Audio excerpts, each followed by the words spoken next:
Immigrant families are split up at an ICE check-in in Manhattan. A newly obtained video shows a tussle between Representative Jerry Nadler's staffer and federal officers. State leaders hope modular buildings could fix New York's housing crisis, the Trump administration's threat to New Jersey's affordable housing, and summer constellations in the night sky. From WNYC, this is NYC Now. I'm Janae Pierre. The Trump administration's immigration crackdown seems to be taking a new approach in New York City.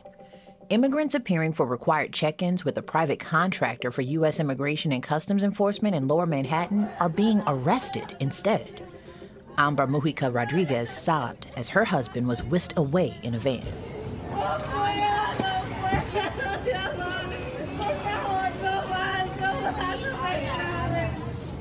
The federal contractor is called Buy Incorporated. They run a program allowing immigrants to appear for scheduled check-ins instead of being detained. A number of families exiting their office say they received messages this week telling them to appear within the next day and to bring their children with them, and they say that's unusual. Homeland Security and Immigration and Customs Enforcement did not comment. Speaking of Homeland Security, Representative Jerry Nadler's office is sharing security camera footage with WNYC that shows the lead-up to his staffer being handcuffed last week by the agency's officers. WNYC's Arya Sundaram explains what the video shows. The security camera video doesn't have any audio, but it shows a DHS officer attempting to push past the staffer to enter a private area of Nadler's Manhattan office. The officer pushes his chest against the staffer. Meanwhile, the staffer extends her arms to block the officer from entering and then pushes the officer away. The officer then handcuffs her. Nadler's office says the video footage supports their claim that it was the federal officers who instigated the conflict. DHS did not immediately comment on the new video. In a previous statement, DHS said the officers were trying to conduct a security check and detained one person who blocked them from doing so.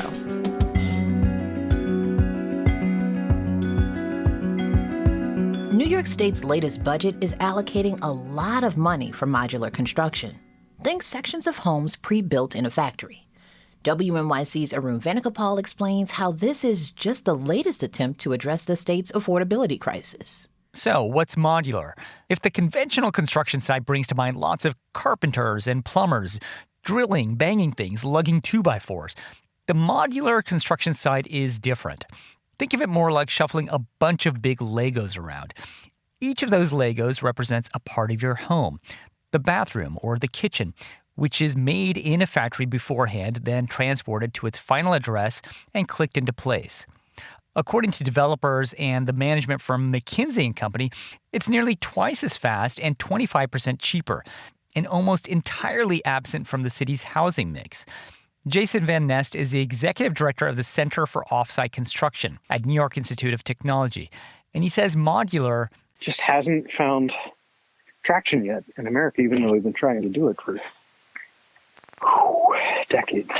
He says modular housing is big in Japan and in Europe, but will need significant investments to spur similar growth here. It also needs to overcome serious doubts. A decade ago, some of the biggest names in real estate and development said modular construction was the answer to New York's affordable housing crisis. Here's Marianne Gilmartin, then CEO at Forest City Ratner. She was speaking at one of the city's premier civic gatherings, the Municipal Art Society's annual summit in 2013. Just as the elevator transformed the skyline, we hope that modular will change the way we build housing. At the time, Forest City Ratner was building B2, a 32-story high-rise next to the Barclays Center, billed as the tallest modular residential building in the world, with fully half its units designated as affordable housing. However, the project was plagued by cost overruns and other problems, and the company abruptly exited the business of modular housing. The area is once again in the news because the subsequent owner of that site is way behind schedule on delivering affordable housing, and state officials have failed to impose the fines they're contractually obligated to. James McIntyre is the outgoing chief strategy officer at Inclusive Prosperity Capital, a firm that helps support funding for sustainable housing. And he worked on the financing of the B2 project. If it had been a shining moment and they had collapsed the cost of building and they really, cracked the nut on modular in New York City, I think building construction techniques would have dramatically changed over the last 10 years. Since then, housing has only gotten more expensive, and proponents are hoping that the industry and government are more open to the promise of modular. A spokesperson for the State Department of Homes and Community Renewal says the $50 million in funding would test cutting-edge innovations in factory-built homes and create meaningful, affordable home ownership solutions across the state. That's WNYC's Arun Venugopal. All right, so we just heard one of the ways New York State plans to fix its affordable housing crisis. After the break, we head to New Jersey, where new housing could be under threat by the Trump administration. Stay close.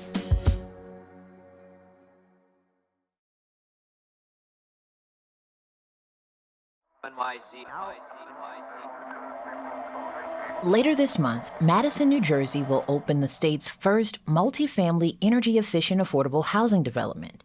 It's been years in the making, but projects like it might be a lot harder to build under the Trump administration. WNYC's Mike Hayes has more. Picture this.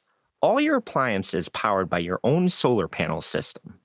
Your apartment constructed so you lose less heat in the winter and less AC in the summer. And utility bills projected to be just a few dollars a month.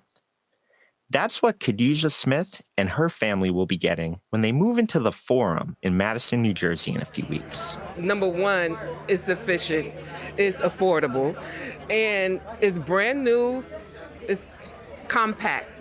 So, meaning everybody's going to know everybody. Khadijah and her children are one of 36 families that won a housing lottery for an apartment in Madison. I went from homeless shelter to finding a place, like trying to look for a place. And even then, finding a place, still couldn't afford to move in. We come from that, and I'm very grateful that we no longer have to go back there. It took Madison 10 years to open this development. And the energy efficiency part only happened thanks to a $2 million earmark from Congress. But the Trump administration is on a spree to reduce spending. And its 2026 budget proposal includes more than $26 billion in cuts to these types of housing and community development programs. That's making developers like Rich Martoglio, whose company RPM built the Forum, uneasy about how they're going to fund more projects like this. I don't think anyone knows for sure what's going to happen. I think that's one of the things that's killing us all now is all this uncertainty. New Jersey Representative Mikey Sherrill secured the earmark funding that paid to make this project state-of-the-art green housing. She's the current frontrunner for the Democratic nomination in the 2026 race for governor. Are you going to be able to do stuff like this under the Trump administration moving forward? It's really unclear. What's so upsetting about what's going on right now is some of the very programs that created the most opportunity or lifted people up are just being targeted. There's not a lot of thoughtfulness going on in Washington for how we grow opportunity and make a more resilient country. Experts say New Jersey is short 200,000 low-priced homes for low-income families. And state officials have set an ambitious goal of constructing or repairing more than 140,000 affordable homes by 2035. Anthony Bucco is New Jersey's Republican state Senate leader. He says the state will need to get more creative and efficient, so towns don't take 10 years to build just 44 units. Unfortunately, we know in New Jersey that nothing moves quickly. Got to do whatever we need to do to reduce the regulation, reduce the red tape, to get these units like these built much quicker. In Washington, it'll be up to Congress to decide whether to include President Trump's proposed funding cuts for energy-efficient and affordable housing development. In Madison, Khadijah Smith and her children are looking forward to their new home. What's the first thing you're going to do after everything is moved in? Oh my God. I think I'm going to do a praise dance. I'm going to bless my house, anoint it. She says that for the first time, her and her kids will have the sort of affordable home that they and every family deserve. That's WNYC's Mike Hayes. We're getting closer and closer to the official start of the summer. The sun is setting later in the day, and the weather is perfect for staying up late and staring at the night sky from beaches, parks, and rooftops. WNYC's Rosemary Misdary says there are some constellations to be on the lookout for. The classic summer constellation is the Summer Triangle, which is technically not a constellation. It's actually 3 very bright stars from 3 different constellations. Vega from Lyra, Altar, which is in Aquila, and then you have Deneb, which is in the Swan constellation. All you have to do to spot them is look up overhead. It's at the zenith of the sky. And when it gets dark around 9:30 or later, they're very visible. And there are also other constellations that you can see. There's the constellation Leo, which has a very bright star, Regulus, which will be right next to Mars and the crescent moon. And then there's the constellation Scorpio, which has a bright red star. And it'll be easy to spot on the 9th because it'll be right next to the moon. That's WNYC's Rosemary Misdary. Look out for those constellations. And take it from me, you're never too old to wish upon a star. Thanks for listening to NYC Now from WNYC. I'm Janae Pierre. We'll be back tomorrow.